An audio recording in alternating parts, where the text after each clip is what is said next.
नमो भगवते वासुदेवाय।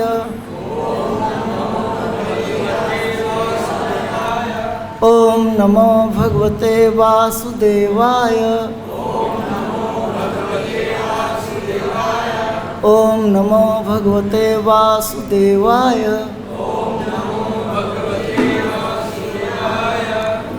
श्रीमद्भागवतम सप्तम स्कंद अध्याय 6 श्लोक संख्या 4। इस अध्याय का नाम है प्रहलाद द्वारा अपने असुर सहपाठियों को उपदेश। तत्प्रयासो न कर्तव्यो यत आयुर्भयः परम न तथा विन्दते क्षेमं मुकुंद चरणाम्बुजं। तत् उस काम तथा अर्थ के लिए प्रयासः प्रयत्न न नहीं कर्तव्यः करणीय यतः जिससे आयु व्ययः आयु की हानि परम एकमात्र या अंततः न तो तथा उस तरह से विन्दते भोगता है क्षेमम जीवन का अंतिम लक्ष्य मुकुंद भवबंधन से उद्धार करने वाले पूर्ण पुरुषोत्तम भगवान के चरण अम्बुजम चरण कमलों को अनुवाद और तात्पर्य श्री प्रभुपाद जी के द्वारा श्री प्रभुपाद महाराज की जय। ध्यान से सुनेगा। केवल इंद्रिय तृप्ति या भौतिक सुख के लिए आर्थिक विकास द्वारा प्रयत्न नहीं करना चाहिए, क्योंकि इससे समय तथा शक्ति की हानि होती है और वास्तविक लाभ नहीं मिल पाता है। यदि कोई कृष्ण भावनामृत को लक्ष्य बनाकर प्रयत्न करे तो वह निश्चित रूप से आत्म साक्षात्कार के आध्यात्मिक पद को प्राप्त कर सकता है। आर्थिक विकास में अपने आप को संलग्न रखने से कोई ऐसा लाभ प्राप्त नहीं होता। तात्पर्य हम देखते हैं कि भौतिकवादी व्यक्ति अपना भौतिक ऐश्वर्य बढ़ाने के लिए आर्थिक विकास में दिन रात लगे रहते हैं, और यदि हम मान भी लें कि वे इन प्रयत्नों से कुछ लाभ प्राप्त कर लेते हैं तो भी इससे उनके जीवन की वास्तविक समस्या हल नहीं हो पाती। न ही वे यह जानते हैं कि जीवन की असली समस्या क्या है। यह आध्यात्मिक शिक्षा की कमी के कारण है। इस युग में विशेष रूप से प्रत्येक व्यक्ति अंधकार में है, देहात बुद्धि से युक्त है और वह आत्मा तथा उसकी आवश्यकताओं के बारे में कुछ नहीं जानता। समाज के अंधे नेताओं द्वारा गुमराह होकर लोग शरीर को ही सब कुछ मान बैठते हैं और वे शरीर को भौतिक रूप से आरामदेह बनाए रखने का प्रयास करते हैं। ऐसी सभ्यता को धिक्कार है, क्योंकि यह मानवता को जीवन के वास्तविक लक्ष्य को जानने की ओर नहीं ले जाती। लोग व्यर्थ ही अपना समय तथा मानव जीवन रूपी अमूल्य उपहार नष्ट कर देते हैं, क्योंकि जो मनुष्य आध्यात्मिक जीवन का अनुशीलन नहीं करता बल्कि कुत्ते बिल्लियों की तरह मरता है, वह अगले जन्म में पतित हो जाता है। ऐसा व्यक्ति मनुष्य जीवन से निरंतर जन्म मृत्यु के चक्र में चला जाता है। इस प्रकार वह मनुष्य जीवन के उस वास्तविक लाभ को खो देता है जो कृष्ण भावनाभावित होने तथा जीवन की समस्याओं को हल करने के रूप में है। ओम अज्ञानतिमिरान्धस्य ज्ञानाञ्जनशलाकया चक्षुरुन्मिलितं येन तस्मै श्रीगुरुवे नमः। हे कृष्ण करुणा सिंधु दीनबंधु जगतपते गोपेश गोपिका कांत राधा कांत नमस्तुते। तप्त कांचन गौरांगी राधे वृंदावनेश्वरी वृषभानुसुते देवी प्रणमामि हरिप्रिये। वाञ्छाकल्पतरुभ्यश्च कृपा सिन्धुभ्येव च पतितानां पावनेभ्यो वैष्णवेभ्यो नमो नमः। जय श्री कृष्ण चैतन्य प्रभो नित्यानंद श्री अद्वैत गदाधर शिव सदि गौर भक्तवृंद। हरे कृष्णा कृष्णा कृष्णा हरे हरे, हरे राम राम राम हरे।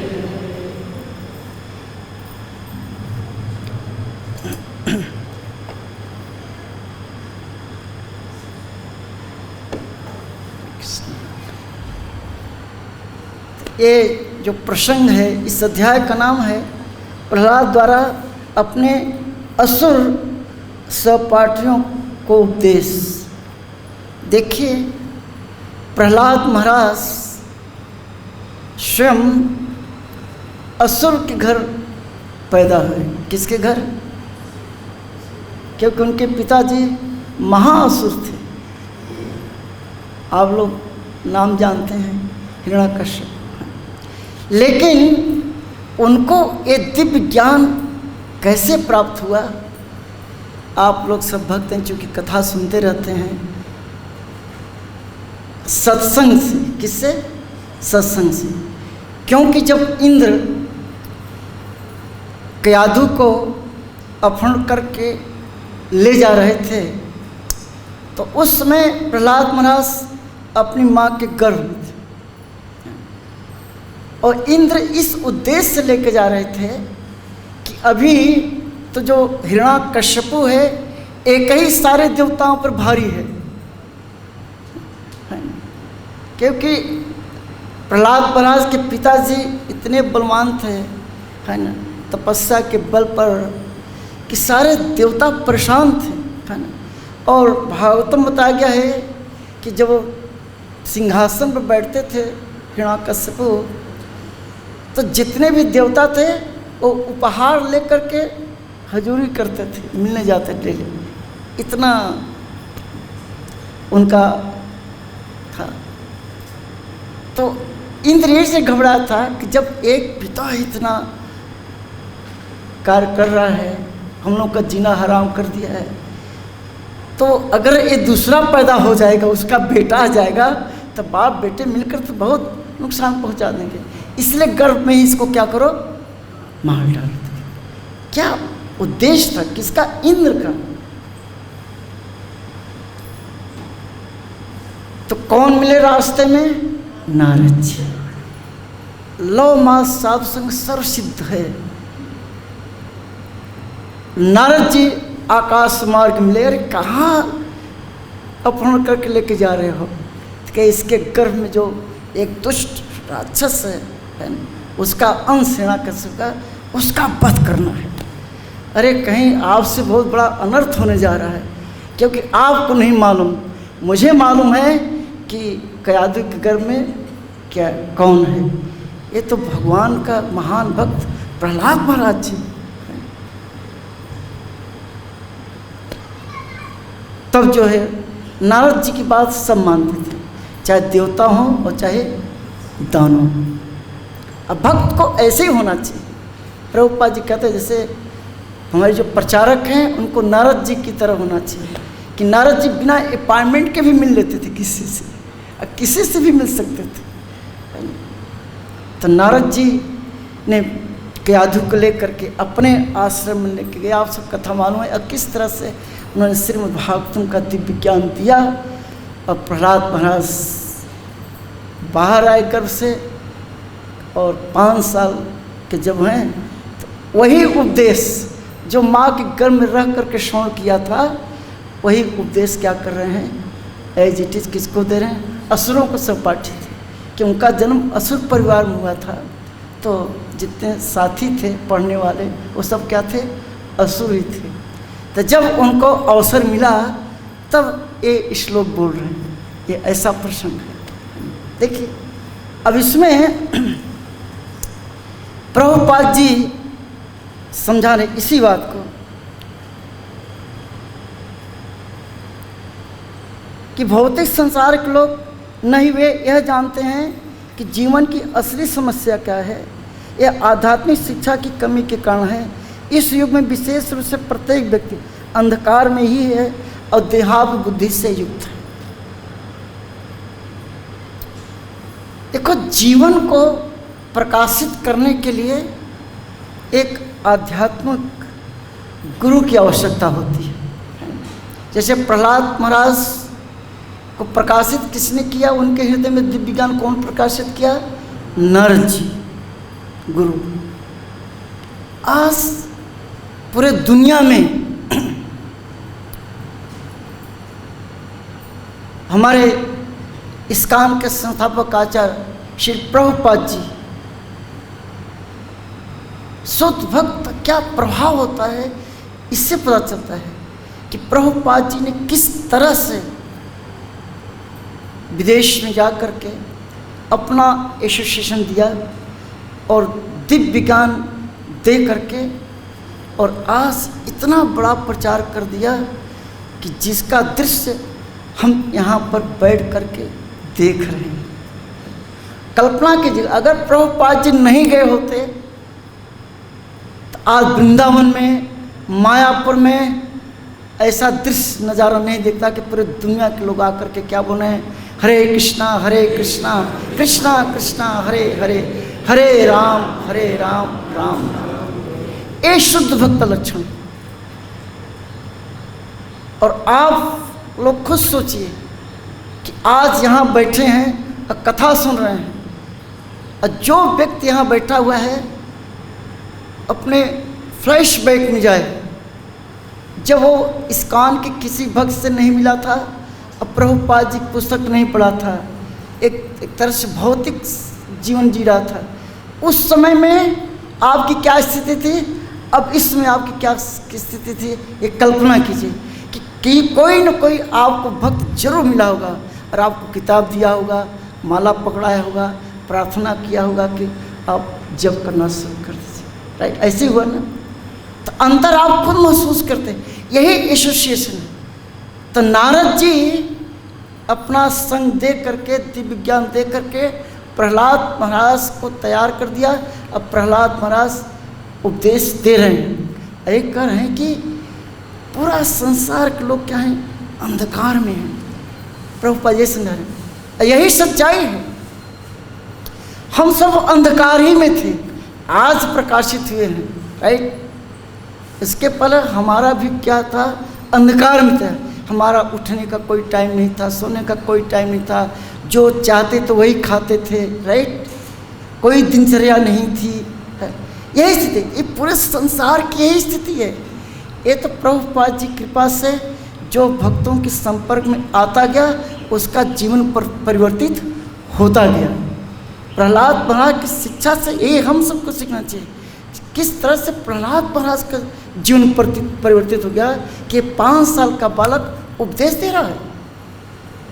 हमारे प्रभुपाद जी जब गए तो यही हिप्पीस, कल सुकृति पर हमारे साथ बैठे थे जितने भक्त, ये सब हिप्पीस थे। राइट, इनके जीवन शैली कुछ नहीं थी, सब जानते हैं क्या जल से है ना। लेकिन प्रभुपाद जी ने अपना संग दे करके और हरिनाम दे करके, भगवान का प्रसाद खिला करके और दिव्य ज्ञान दे करके सबका क्या करते, जीवन बदल दिया। और वही जो हिप्पी थे, और हैप्पी क्यों हैं, हरे कृष्णा कृष्णा कृष्णा हरे हरे, हरे राम राम राम। इसीलिए प्रभुपाद बोलते हैं कि chant Hare Krishna and be happy. यदि आप प्रसन्न रहना चाहते हैं तो उसकी एक ही दवाई है, क्या है, हरे कृष्ण महामंत्र। ऐसी महामंत्र के बल पर प्रभुपाद जी इतना बड़ा चमत्कार कर दिया।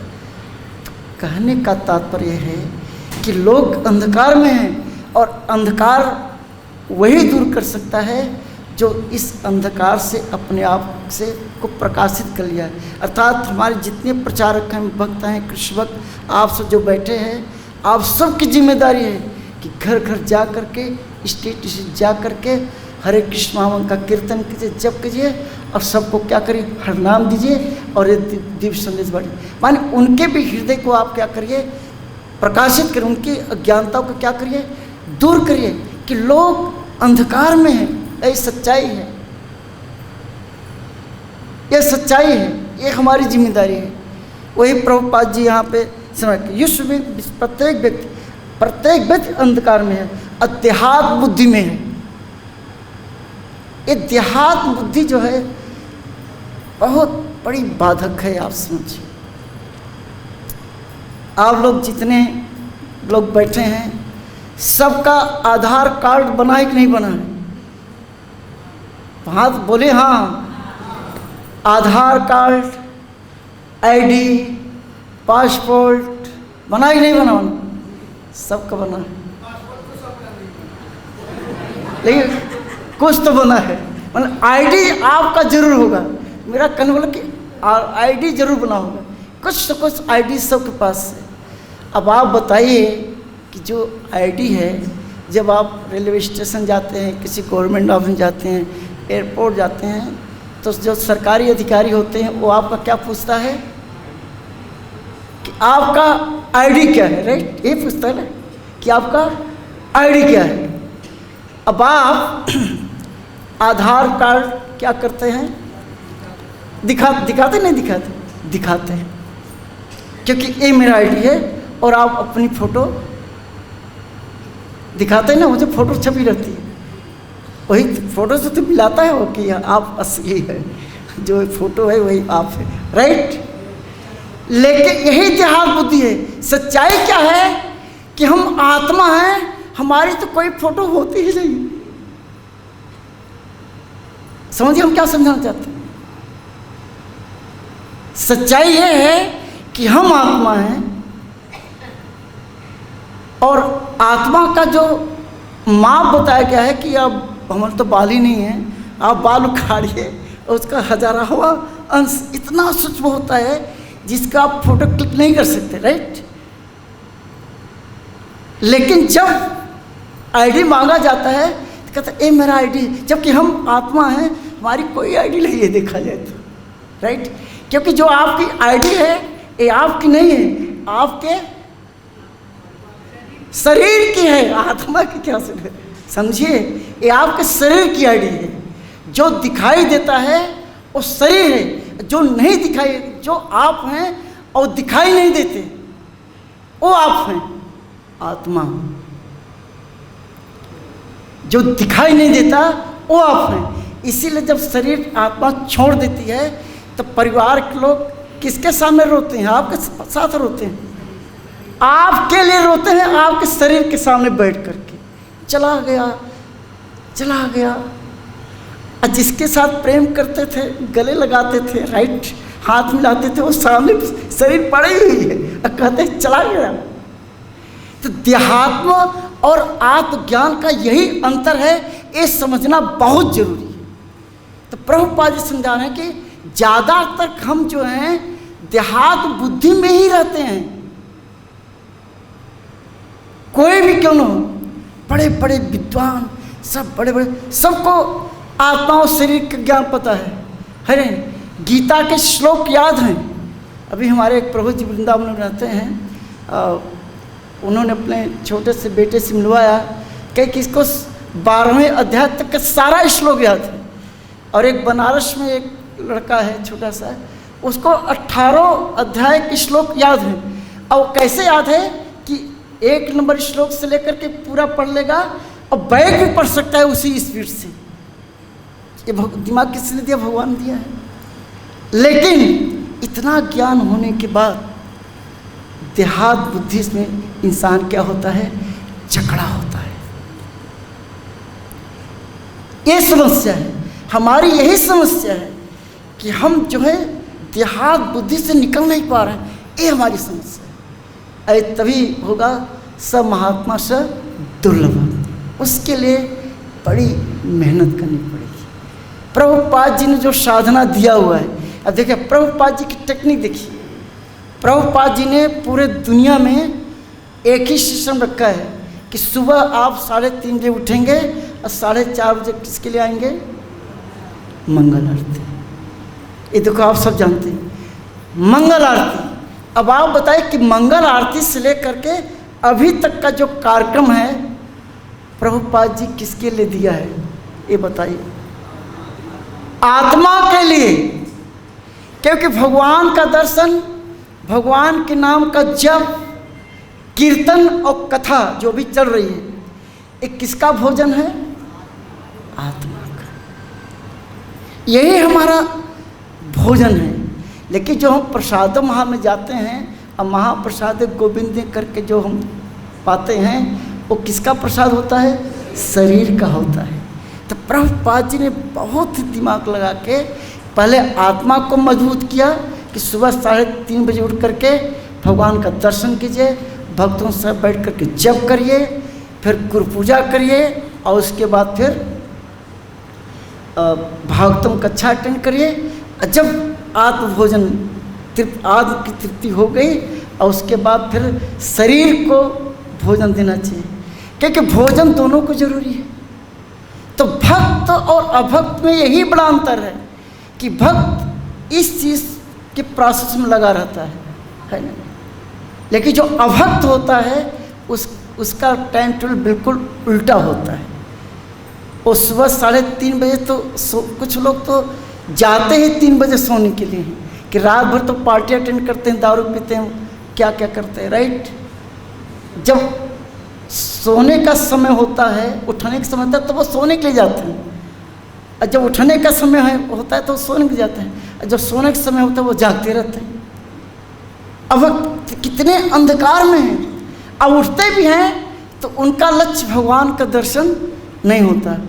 क्या होता है? कौन बताए? ये होता है कि उठते ही उनको बेड टी चाहिए, बिस्तर वाली चाहिए, नाम भी कर कर। फिर उसके बाद कुत्ता के लेकर के टहलने जाएंगे, है नहीं, अखबार पढ़ते ही टॉयलेट जाएंगे, सिगरेट पीते ही। उनका सिस्टम एकदम अलग है। आप सोचिए ये संसार क्यों अंधकार में है? अज्ञानता के कारण, अज्ञानता का।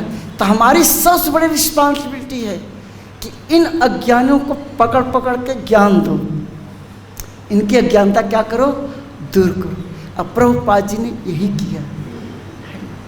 अब प्रभुपाद जी जो शिष्य हैं, उनके शिष्य हम लोग सब इसी परंपरा में लगे हुए हैं कि ज़्यादा से ज़्यादा हम प्रचार करें और लोगों को इस अज्ञानता से दूर करें और अपने लक्ष्य को समझें।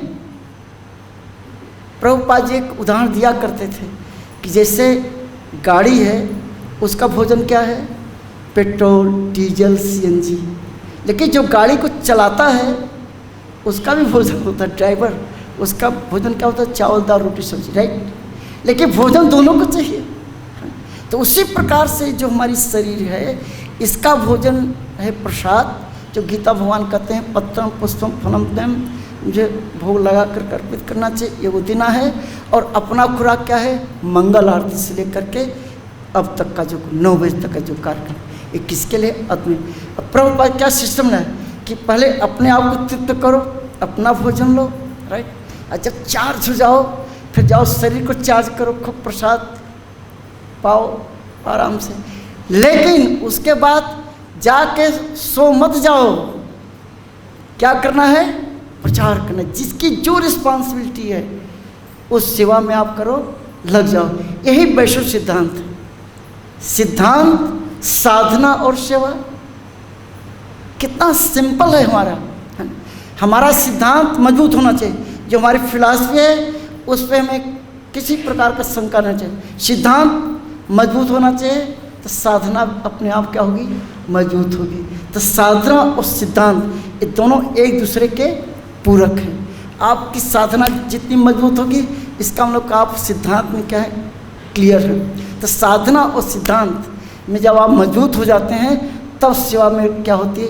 रुचि उत्पन्न होती है। तब सेवा करने में आपको आनंद आता है। तो जो सेवा आपको दी जाए उस पर उत्साह के साथ धैर्य रखते हुए सेवा में लगे। यही जीवन का आनंद है जो कि कर रहे हैं। कल्पना कीजिए कि जिस मंदिर को देखने के लिए लोग लालायित रहते हैं, इतनी दूर दूर से आते हैं कि चलो वृंदावन का मंदिर देखेंगे, दिल्ली का मंदिर देखेंगे, यहाँ का मंदिर देखेंगे, वहाँ का मंदिर देखेंगे। और आप कितने भाग्यशाली हमारे फुल टाइम डिवोटीज कि ऐसे दिव्य जगह पर रह रहे हैं। आप कितने भाग्यशाली हैं, जिस जगह को देखने के लिए लोग तरसते हैं, आते हैं, वहाँ पे आपको रहने का सौभाग्य मिला है। और ऐसी जगह सौभाग्य करके हमें क्या है, आनंद, कितना आनंद है। इसलिए प्रभुपाद कहते हैं इस्कॉन का हर मंदिर बैकुंठ धाम है, वृंदावन है, कहीं भी हो, क्योंकि जहाँ पे भगवान के नाम का कीर्तन हो, तुम भगवान खुद कहते हैं कि नाहम बसाम बैकुंठ है योगी नाम हृदय छे मद भक्ता यत्र गायंती तद तिष्ठामि नारद, कि हे नारद जी, मैं बैकुंठ लोक में नहीं रहता हूँ, साधु के हृदय में भी नहीं रहता हूँ, मेरे भक्त जहाँ कीर्तन करते हैं मैं वहीं मौजूद रहता हूँ। इसी कलयुग में कलिका ने नाम रूप कृष्ण अवतार, इस कलयुग में भगवान नाम के रूप में अवतार लिया हुआ है। नाम और भगवान में कोई अंतर नहीं है। ऐसे नाम के बल पर प्रभुपाद जी ने आप हम सब का जीवन बदल दिया, कितने लोगों को जीवन बदल दिया। एक किसका प्रभाव है, नाम का प्रभाव। तो वही प्रभुपाद जी यहाँ बोल रहे हैं कि समाज के अंधे नेताओं द्वारा गुमराह होकर के लोग शरीर को ही अपना सब कुछ मान लेते हैं।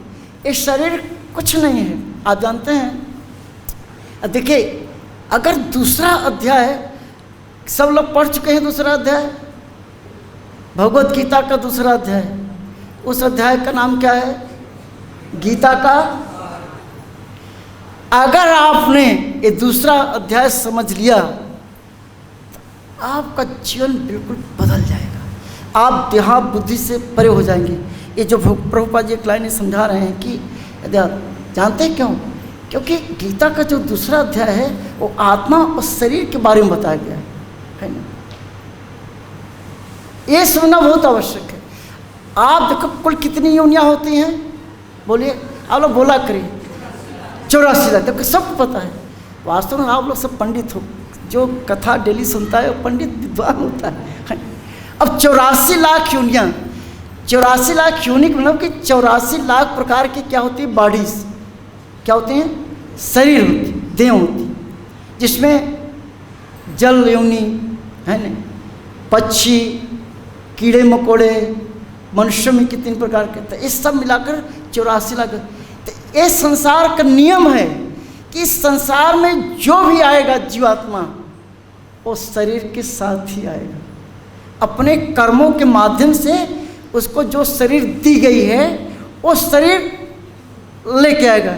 अगर उसने ऐसा कर्म किया है कि सुअर की होने में तो सुअर क्या नहीं, लेकिन शरीर बिना शरीर के आ नहीं सकता है। वो जब भी आएगा शरीर को साथ लेकर के आएगा, कोई भी हो। यहाँ तक कि भगवान जब भी धरती पर आते हैं वो भी शरीर लेके आते हैं। वो चाहे शुक्र के रूप में, बराह के रूप में आए, चाहे कुर्मा के रूप में आए, कितने अवतार भगवान लिए है। किसमें रूप, मत्स्य के रूप में आए, नरसिंह भगवान के रूप में, प्रहलाद महाराज के वचन पर नरसिंह के भगवान है। अर्थात भगवान भी जब आते हैं तो कोई न कोई शरीर लेके आते हैं। तो इस संसार में ये चीज़ दूसरा आता है, बहुत इंपॉर्टेंट समझे चीज़ को कि इस शरीर जो कितना इंपॉर्टेंट, क्यों शरीर लेके आते हैं, इसलिए कि हम इस संसार में आ करके भोगना चाहते हैं, इंद्रिय तृप्ति करना चाहते हैं। अब बिना शरीर के आप भोग नहीं सकते। अगर आपको सुंदरता देखनी है तो क्या चाहिए, आँख चाहिए। सुंदर संगीत सुनना है तो क्या चाहिए, कान चाहिए। सुगंध चलाए तो नाक, माने जितनी हमारी इंद्रियां हैं ये हम ले करके आते हैं, क्योंकि हमारी भोग प्रवृत्ति क्या है, भोगने की। और 84 लाख योनियों में भोगते भोगते भोगते भोगते अंत में हम किस शरीर में आते हैं, मनुष्य की शरीर मिलती है। अब मनुष्य का शरीर मिल करके भी अगर उसी भोगने में लगे हुए हैं तो क्या है, हमारे आचार्य कहते हैं कि मानुष जन्म पाइया राधा कृष्ण नहीं भजिया जानिया सुनिया विष। अगर मनुष्य शरीर प्राप्त करके भी खाने में, पीने में, सोने में, बच्चा पैदा करने में इसी में लगे हुए हैं, तो आप अपने पाँव में कुल्हाड़ी मार रहे हैं, जहर पी रहे हैं, ऐसे मानव योनि को क्या है तिलांजलि दे रहे हैं। कोई फायदा नहीं, कोई फायदा नहीं। यही तो प्रभुपाद समझा रहे हैं। ये सब किसके होता है? देहात बुद्धि के कारण है। ये शरीर, एक श्लोक बहुत इम्पोर्टेंट है, आप लोग सबको याद होगा। भगवान, मैं उसका हिंदी अनुवाद पढ़ूंगा। भगवान क्या कहते हैं? जब देखिए 18 अक्षौहिणी सेना के बीच में भगवान गीता का ज्ञान दे रहे हैं, है ना? और उसमें जानते हैं, एक उदाहरण दे रहे हैं कि अर्जुन जो जिस प्रकार से मनुष्य फटे पुराने कपड़े को छोड़ करके नया वस्त्र धारण करता है। अब समझ गए नहीं श्लोक? वान सा जिणान्यथा विहाय नवान गृह्णाति नर प्राणी। देखिए भगवान कितने साधारण ढंग से जाते कि अर्जुन 18 अक्षौहिणी सेना के बीच में दिव्य ज्ञान चल रहा है, सोचने वाली बात। अब भगवान कह रहे हैं कि अर्जुन जैसे मनुष्य फटे पुराने वस्त्र को छोड़ करके नया वस्त्र धारण कर लाता है। बात कितनी साधारण ढंग से समझा है, लेकिन बात कितनी गहरी बता रहे हैं। दिव्य ज्ञान यही तो है कि उसी प्रकार से ये जो आत्मा है ना, इस जीर्ण से बूढ़े शरीर को छोड़ देती है। जब शरीर कुछ करने के लायक नहीं, एंजॉय के लायक नहीं जाती है, तो ये आत्मा इतनी निष्ठुर है ना, कि ये शरीर छोड़ करके एक जवान शरीर, नए शरीर में चली जाती है। कितनी बड़ी बात प्रभुपाद समझा दिए, भगवान समझा रहे हैं। इसको हमें समझना है। ये श्लोक सिर्फ याद करके प्रवचन देने के लिए नहीं है, इस चीज़ को समझना है। हरि बोल। अभी चांटिंग मत करें, या तो सुनिए या तो चांटिंग करिए। ये एक बड़ी गलत प्रथा है नहीं। एक समय आप 10 काम नहीं कर सकते, भगवान कर सकते हैं, लेकिन आप आत्मा है, या तो सुनिए या तो बाहर जाके जप करिए। इस शिष्टाचार सुनिए इस चीज़ को, है नहीं। इन्हें कि हम आप कथा सुनने में रुचि है न जप करने में, यही तो असर है। आपका जितना 16 माला जप अगर ठीक से नहीं हो पा रहा है, कथा भी आप ढंग से नहीं सुन रहे हैं, आप कहाँ हैं? तो आप ये समझ लीजिए कि भगवान ने गीता के जो ज्ञान दिया है कपड़ा का, ये हमारी सच्चाई है कि हम इस तरह से। अब भगवान कहते हैं, है ना, कि आप सब जानते हैं, भागवत में शास्त्र में बताया गया है कि हमारी जो उम्र होती है, एज होती है, इस शरीर को कितना साल का है? कलयुग में 100 साल। 100 साल तक इस शरीर का निर्धारित है शास्त्रों का आधार। लेकिन तब जब एज पर मैनुअल अर्थात भगवत गीता भागवतम के अनुसार इस शरीर को उपयोग करेंगे, तब 100 साल इस शरीर आपका साथ देगी। लेकिन हम लोग क्या करते हैं, जैसे कोई नई गाड़ी खरीदते हैं, कोई इलेक्ट्रॉनिक सामान खरीदते हैं, तो हर कंपनी एक मैनुअल देती है कि अगर हमारे मैनुअल के आधार पर इसका यूटिलाइज करेंगे तो इसकी लाइफ भी अच्छी होगी और एवरेज भी अच्छा देगा, पर एज पर मैनुअल। लेकिन हम क्या करते हैं, अपने आप को स्मार्ट समझते हैं, मैनुअल पढ़ते नहीं, राइट। उसी प्रकार से ये जो भागवत है, भगवत गीता है, हम इसका ध्यान नहीं देते और जैसा चाहते हैं वैसे हम अपने मनमानी करते हैं। क्या हो रहा है?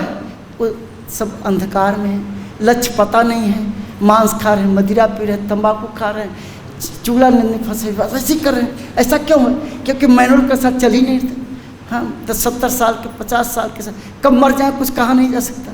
तो ऐसा क्यों हो रहा है? क्योंकि हमको यही नहीं पता है कि जो शरीर है यही आपकी एज निर्धारित रहती है।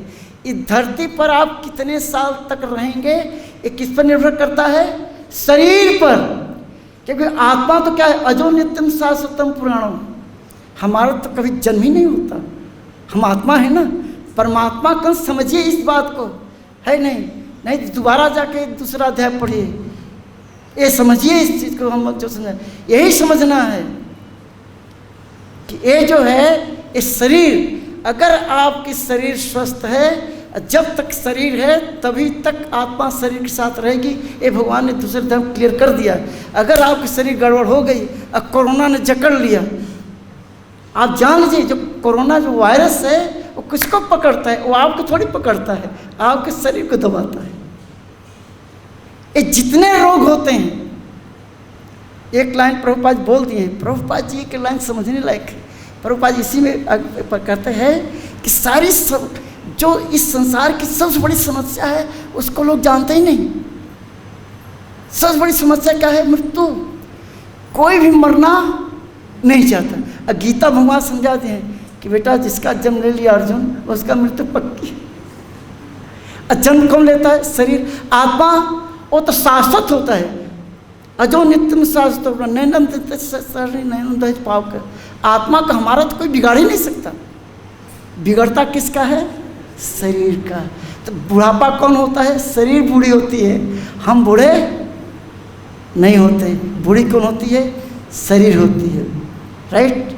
जो जितने भी रोग हैं इस संसार में, 3 प्रकार के कष्ट हैं, दैहिक, दैव, भौतिक। 3 प्रकार के ताप हैं। एक किसको जकड़ते हैं? शरीर को। इस सारे कष्ट जो है किसको मिलता है? शरीर को। लेकिन अनुभव कौन करता है? मैं करता हूं। क्यों? क्योंकि हम इसमें कैद हैं। जो शरीर में कौन कैद है? हम। आत्मा हम कहाँ रहते हैं? शरीर के अंदर है। चूंकि शरीर के अंदर हम हैं, इसलिए शरीर को अगर कांटा चुभता है तो दर्द कौन महसूस करता है? हम करते हैं। जबकि हम शरीर नहीं है। राइट। देखो ये फिलॉसफी कितनी सेंसिटिव है, यही तो हमें समझना चाहिए। कैसे आदमी कैसे देहात बुद्धि में चिकड़ा रहता है। कांटा जब पैर में चुभता है तो कहता है मेरे पैर में क्या हो जाए? कांटा चुभ गया। कान में दर्द हुआ, डॉक्टर के पास जाएगा कि मेरे कान में दर्द है। वो जानता है कि मैं कान नहीं हूँ, पैर नहीं हूँ, पेट नहीं हूँ, दांत नहीं हूँ। क्यों? डॉक्टर के पास क्या जाके बोलता है कि डॉक्टर साहब मेरे दांत में दर्द है। ये नहीं कहता कि डॉक्टर साहब मैं दांत हूँ और दर्द कर रहा हूँ। क्योंकि हम मानते हैं कि ये मेरा दांत है, ये मेरी बॉडी है, मैं बॉडी नहीं हूँ। लेकिन फिर भी वो देहात बुद्धि भी क्या रहता है? झगड़ा रहता है। वो अपने आप को ही मान लेते हैं। तो प्रभुपाद जी कहते हैं वो अपने आप का शरीर मान करके सब गुड़ गोबर कर देता है। जितनी फिलॉसफी है वो सबको जो है खत्म कर देता है। ये स्थिति। तो ऐसी स्थिति को हमेशा जागृत रहने के लिए हम एक ही काम कर सकते हैं, हरे कृष्णा कृष्णा कृष्णा हरे हरे, हरे राम राम राम हरे। ये बहुत आवश्यक है। हरे कृष्ण महामंत्र का जप अटेंटिवली 16 माला जप के समय जप, कीर्तन के समय कीर्तन, कथा के समय कथा श्रवण करिए और प्रसाद से प्रसाद। एक समय एक। इसलिए प्रभुपाद सारा टाइम टेबल निर्धारित कर दिया। राइट। कुछ लोग दिन भर जप करते रहते हैं, क्योंकि जब जप करने के समय वो जप नहीं कर पाते है ना, कुछ गड़बड़ है। उनको कोई सेवा दो। भाई हम तो हमेशा मैनेजमेंट में रहे हैं, हमको पता है, मैनेजमेंट रहने से पता चल जाता है। किसी को सेवा दो, वो बोलेगा प्रभु जी अभी मेरा जब बाकी रह। क्यों बाकी रह गया भैया? है ही नहीं। जब सेवा करने में तुम्हारा जब बाकी रह गया, इसका मतलब कहीं कुछ गड़बड़ है कि नहीं? तो कैसे ये सब बहाना नहीं चलेगा। हमें सुबह उठना ही उठना है। प्रभुपाद जी कहते हैं नो मंगल आरती नो प्रसाद। मंगल आरती तो आना ही चाहिए। प्रभुपाद यहाँ तक कहे कि दिस प्लेस ना फॉर लेजेंडरी, ये आलसियों का अड्डा नहीं है, न पागलों का खाना। हमें यहाँ पे जागरूक होकर रहना है। ये दूसरा अध्याय को आप अच्छी तरह से समझिए, रियलाइज करिए, और तब देखिए, तब आपको सच्चाई नजर आएगी कि बात तो सही है। आप खुद सोचिए कि 5 पांडवों के साथ स्वयं भगवान थे, अब फिर भी उनको कष्ट उठाने पड़े। कल्पना की जगह भगवान नहीं होते तब क्या दुर्दशा होती उनकी। त्रेता युग की बात है, सतयुग की, द्वापर की स्थिति है। भगवान के रहते भगवान के दुश्मन थे। कृष्ण के बुआ का लड़का ही शिशुपाल, वही भगवान को गाली दे रहा था, सोचने वाली बात है। एक था पौंडर जो खुद ही कृष्ण बन गया था, है ना। उस समय भगवान जब लीला कर रहे थे धरती पर, तब नकली कृष्ण प्रकट हो गए थे। तो कलयुग है। कलयुग में तो भगवान स्वयं नहीं लेकिन नाम के रूप में है।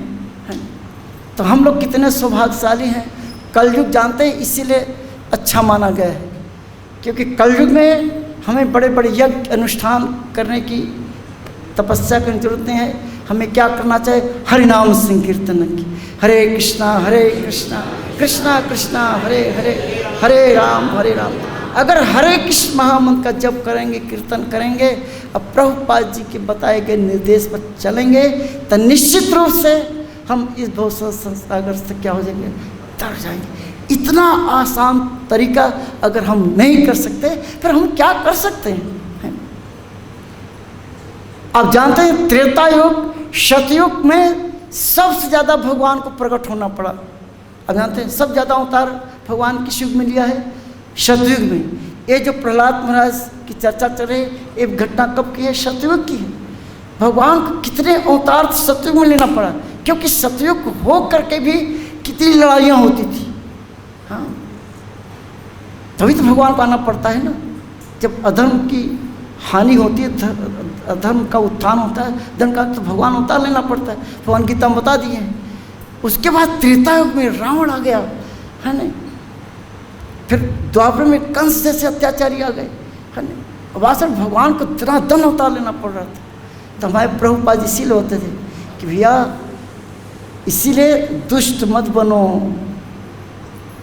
दुष्ट बन करके अगर तुम भगवान को याद करना चाहते हो कंस की तरह, कैसे कंस दुष्ट था, लेकिन हमेशा कृष्ण के बारे में चिंतन करता था, क्योंकि कृष्ण को मारना है, ऐसे मारना है, ऐसे सोचता हमेशा कृष्ण के बारे में। उसको नींद नहीं आती थी।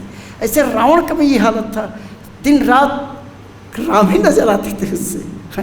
तो प्रभुपाद जी समझाते हैं हम सबको कि इसीलिए अगर दुष्ट ही बनना है, इतना बड़ा दुष्ट आप बन जाओ कि आपको मारने के लिए भगवान को अवतार लेना पड़े, तब तो दुष्ट बनने में आपका लाभ है। और नहीं तो बेटा भक्त बन जाओ, बस चांद हरे कृष्णा एंड भी हैप्पी। भगवान की भक्ति करो और आनंद में रहो। ये प्रभुपाद जी था। हमारा कर्तव्य है कि हम प्रभुपाद जी के इस बताए गए निर्देश पर चलें कि प्रहलाद महाराज असुर के परिवार में जन्म लग करके, लेकिन एक छोटा सा नारद जी के एसोसिएशन से इतने महान भक्त बन गए कि अपने सपाटी को, और उनके वचन को पूरा करने के लिए भगवान को कहाँ से उतार लेना पड़ा? खंभे से। प्रहलाद महाराज के पिताजी ने पूछा कि तुम्हारा भगवान कहाँ है, दिखाई क्यों नहीं देता? क्या बोला? हमें तुम्हें खड़खम में सब जगह व्याप्त है। कि जो कृष्ण है वो पिताजी तो हर जगह व्याप्त हैं, खम्भे में भी हैं। कि क्या कहा? खम्भे भी हैं, मैं देखता हूँ खम्भे में कैसे है। तो उसने तलवार निकाली, खम्भे को मारा, और उसे भगवान चाहते तो ऊपर से फाट पड़ते उसके शरीर के ऊपर, सामने से दबोच लेते, दाएं से बाएं से पीछे से कहीं से, लेकिन खम्भे से प्रकट हो। क्यों? क्योंकि उनके भक्त प्रहलाद महाराज ने वचन दे दिए तक हाँ इस खम्भे में भी हैं, तो वो प्रूव करने के लिए भगवान खम्भे से ही आए। तो भगवान अपने भक्तों के वचन का इतना ख्याल रखते हैं, और हम भक्त उनके वचनों का ख्याल नहीं रखते। रखना चाहिए। अगर प्रहलाद महाराज की तरह हम भगवान का चिंतन करेंगे, तब भगवान हमारी चिंता करेंगे। प्रहलाद महाराज निश्चिंत थे। उनके पिताजी मारने के लिए सारी प्लान बनाए, कैसे कैसे नहीं मारने का प्रयास किया, लेकिन राखे कृष्ण मारे के। राइट, इस कान का बहुत फेमस स्लोगन है कि राखे कृष्ण मारे के, अब मारे कृष्ण राखे के। राइट, क्योंकि वो भगवान का चिंतन करते थे, हर पल भगवान का चिंतन करते थे। तो भगवान का जो चिंतन करता है, भगवान उसकी चिंता करते हैं। सुरक्षा कोच भगवान। किसको किसको नहीं बचाया? द्रौपदी ने जब भी याद किया, भगवान ने बचाया। बड़ा लंबा प्रसंग, कितने वक्त सी जाता था। इसका कल्पना कि अगर हम भक्ति करेंगे, भगवान को प्रसन्न रखेंगे तब सब ठीक है। तो प्रभुपाद जी का धन्यवाद करना चाहिए। हम लोग, आप सबको पता है ना, 125 एनिवर्सरी हम लोग मनाने जा रहे हैं। प्रभुपाद जी कितने साल हो गए? 125 साल। और पूरे इस्कॉन वर्ल्ड में जो है बड़े धूमधाम से मनाया जाएगा। और इंडियन गवर्नमेंट ने प्रभुपाद जी के सम्मान में एक सिक्का, 125 रुपये का सिक्का लॉन्च कर रहा है गवर्नमेंट। तो हम लोग उसमें लगे हुए हैं, तो बहुत धूमधाम से मनाए। और हम लोगों ने डिसाइड किया है कि प्रभुपाद जी के बारे में अवश्य बोलना चाहिए। आप बताइए, चैतन्य महाप्रभु का जन्म कहाँ हुआ था? नवद्वीप, राइट, नवद्वीप। और एक वृक्ष के नीचे हुआ था, और वृक्ष का नाम क्या है? नीम। इसलिए उनका क्या नाम पड़ा? अब बताइए, हमारे प्रभुपाद जी का जन्म कहाँ हुआ था? बंगाल में, बंगाल में है ना। और प्रभुपाद जी का जन्म अपने घर में हुआ था और ननिहाल में हुआ था। ननिहाल में हुआ था, नानी घर पैदा हुए थे, है। तो कितने लोगों ने प्रभुपाद जी की नानी घर देखा है? जन्मस्थली कलकत्ता जाइए, मायापुर, तो प्रभुपाद जी का जन्मस्थली जरूर देखिए। और नानी का घर अभी भी है, वो नाना का घर है अभी। और प्रभुपाद जी का जन्म वहीं पे एक वृक्ष अभी भी है। तो प्रभुपाद जी का जन्म कटहल के वृक्ष के नीचे हुआ था। चैतन्य महाप्रभु का जन्म भी वृक्ष के नीचे हुआ था। अब प्रभुपाद जी का भी जन्म किसके नीचे हुआ था? वृक्ष के नीचे हुआ था। वो आंगन में ही वो कटहल का वृक्ष था, सामने ही, नाना घर के सामने ही। हम तो देखे वहाँ इस्कॉन ने बोर्ड लगा रखा है ना, कि वही वृक्ष है जहाँ इस्कॉन के संस्थापक आचार्य एसी भक्त स्वामी प्रभुपाद जी ने जन्म लिया, कटहल का वृक्ष है। अब देखिए, जब प्रभुपाद जी अमेरिका गए, न्यूयॉर्क सिटी में, तो वहाँ पे एक पार्क है, टॉम्किन स्क्वायर पार्क, और वहाँ पे भी एक वृक्ष है। इस्कॉन की शुरुआत, हरे कृष्ण आंदोलन की शुरुआत उसी वृक्ष के नीचे से हुई। और वहाँ पे भी अमेरिकन बोर्ड लगा रखा है कि वही वृक्ष है जहाँ हरे कृष्णा मूवमेंट का क्या है, शुरुआत। तो ये वृक्ष का बड़ा महत्व है। कभी अवसर मिलेगा तो डिटेल बात होगी कि चैतन्य महाप्रभु का जन्म भी वृक्ष के नीचे हुआ, प्रभुपाद जी का भी जन्म वृक्ष के, इस्कॉन की शुरुआत भी क्या हुआ, वृक्ष से। इसीलिए ही जो ने जयप्रता का स्वामी महाराज जितने भी है, क्या नाम रखा? भक्ति वृक्ष। ये वृक्ष बहुत ही महत्वपूर्ण है, कहते हैं ना, भक्ति वृक्ष, भक्ति लता। तो बहुत वैसा प्रसंग है। जब अब इसमें कई प्रसंग आने लगते हैं, लेकिन समय हो गया है, तो आप सबसे यही अनुरोध है कि आप लोग हमेशा वैष्णव के संग में रहिए, प्रभुपाद जी की पुस्तकें पढ़िए, है ना, और मंगल आरती अवश्य आइए। कि प्रभुपाद जी उसी को पसंद करते हैं जो साधना में मजबूत होता है। प्रभुपाद कहते हैं हमारा प्रसाद लेने का कोई हक नहीं है अगर हम मंगल आरती नहीं आते। प्रभुपाद जी हम बहुत मंगल आरती आई, फिर उसके बाद गुरु पूजा क्लास। प्रभुपाद जी की जब गुरु पूजा होती है उसमें जरूर आना चाहिए। प्रभुपाद जी पसंद करते थे। प्रभुपाद जब लाइव थे तो उनकी जब पूजा होती थी, अगर कोई नहीं आता था वक्त, अब प्रभुपाद जी को मिल गया तो उसको डांटते थे कि गुरु पूजा क्यों नहीं आया, है ना। तो प्रभुपाद जी की जो डीटीज है मूर्ति, उसमें प्रभुपाद में कोई अंतर नहीं है, जान लीजिए वही प्रभुपाद जी। इससे राधा श्याम सुंदर वही है, क्योंकि हमारा लेने के लिए अर्चा विग्रह को बने तो इससे प्रभुपाद जी। तो गुरु पूजा क्लास अवश्य अटेंड करिए। अब प्रसाद के लिए किसी को कहने की जरूरत नहीं पड़ती कि प्रसाद लेने जाइए, तो ऑटोमेटिक सब पहुंच जाएंगे। लेकिन ये सुबह की जो साधना है आपकी जितनी मजबूत रहेगी, एक किताबें पढ़िए, श्लोक को समझने का प्रयास करिए। ये नहीं कि हम तोते की तरह रटिए इसलिए कि प्रवचन देने के लिए फटाफट श्लोक सब हम खुद नहीं समझ पाएंगे। तो एक श्लोक अगर समझेंगे तब पता चलेगा कि प्रभुपाद जी ने ऐसे नहीं परिवर्तित कर दिया। उनका एक एक तात्पर्य की लाइन कितनी गहरी होती है। तो आप सबसे अनुरोध है, आप लोग बड़े सौभाग्यशाली है कि वृंदावन में वास करते हैं। हम लोग तो दिल्ली में रहते हैं, बहुत कम आ पाते हैं, है ना। लेकिन प्रभुपाद जी का हर मंदिर वृंदावन वैकुंठ है, इसलिए हम लोग जहाँ रहते हैं सेवा में लगे रहते हैं। लेकिन आपसे अनुरोध है कि इसका पूरा लाभ उठाइए और दूसरों को लाभ दीजिए, अर्थात प्रचार करिए। माता जी लोग प्रचार, अच्छा प्रचार, जितनी आप प्रचार करेंगे लोग अज्ञानता दूर होगी, लोगों का अंधकार दूर होगा और क्या होंगे, हमारी संख्या बढ़ेगी, भक्तों की संख्या बढ़ेगी।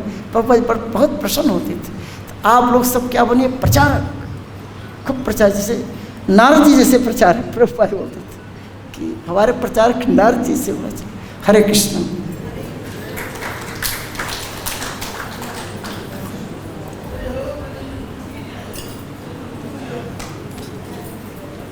हरे कृष्ण। जगत गुरु श्रील प्रभुपाद महाराज की जय। ग्रंथराज भागवतम की, श्री धाम वृंदावन धाम